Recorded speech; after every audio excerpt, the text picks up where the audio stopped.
کہ عالمی بینک کا 20 ارب ڈالرز کا قرض پاکستان کی عوام کی زندگی بدل سکتا ہے؟ اگر ماضی میں اس طرح کی امداد سے کوئی خاص تبدیلی نہیں آئی تو اس بار کیا فرق پڑے گا؟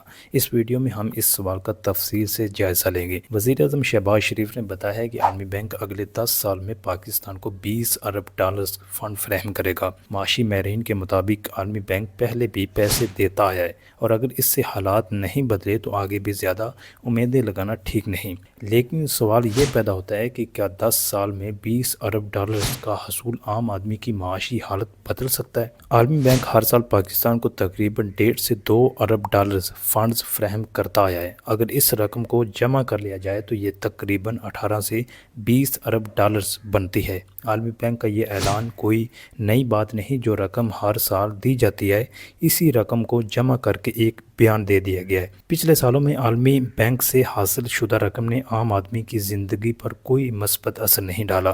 پاکستان بننے سے لے کر آج تک عالمی بینک نے پاکستان کو 30 ارب ڈالرز قرض دیا۔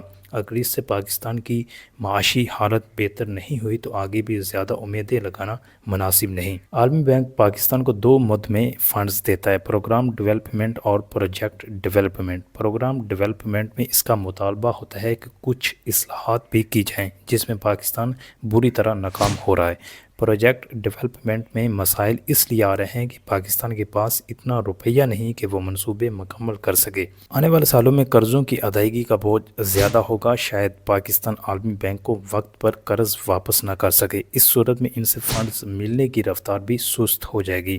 پاکستان عوام کو جدید تعلیم اور صحت کی سہولیات چاہیے، اس قرض کا زیادہ حصہ تعلیم اور صحت پر خرچ ہوگا۔ 18ویں ترمیم کے بعد تعلیم اور صحت صوبوں کی ذمہ داری ہے، اس لیے زیادہ پیسہ صوبوں کو ہی ملے گا۔ فنڈز انہوں نے دینا ہے لیکن بدقسمتی سے اسے خرچ پاکستانی بیوروکریسی نے کرنا ہے۔ بیوروکریسی نے ہی منصوبے بنا کر دینے ہیں۔ اگر بیوروکریسی نیک نیتی سے کام کرے گی تب ہی اس قرض کا پاکستانی عوام کو فائدہ پہنچے گا۔ یہ معیشت بہتر ہونے کا پیمانہ نہیں۔ عالمی بینک کے چارٹر میں درج ہے کہ اس کا مقصد ممالک کو معاشی ترقی دینا نہیں، انہوں نے اپنی شرائط پر قرض دینے ہیں اور سود سمیت واپس لینے ہیں۔ ملک اس وقت ترقی کرے گا جب ملک کا اندرونی معاشی ماحول بہتر ہوگا۔ 5 یا 10 سالہ ترقیاتی منصوبہ بندی سے ملک ترقی نہیں کرتے۔ ملکی معیشت اس وقت درست ہوگی جب حکومت 5 سالہ پلاننگ کمیشن ختم کرے گی۔ میڈیا نے سن 2024 میں ہی پلاننگ کمیشن ختم کر دیا تھا اور مارکیٹ کے رجحان کو پلاننگ پر ترجیح دی تھی،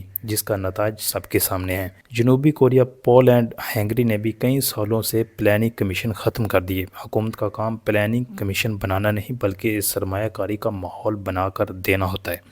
اس لیے ضروری ہے کہ عالمی بینک کے قرضوں پر خوش ہونے کی بجائے ہوم گراؤنڈ اپروچ پر توجہ دی جائے۔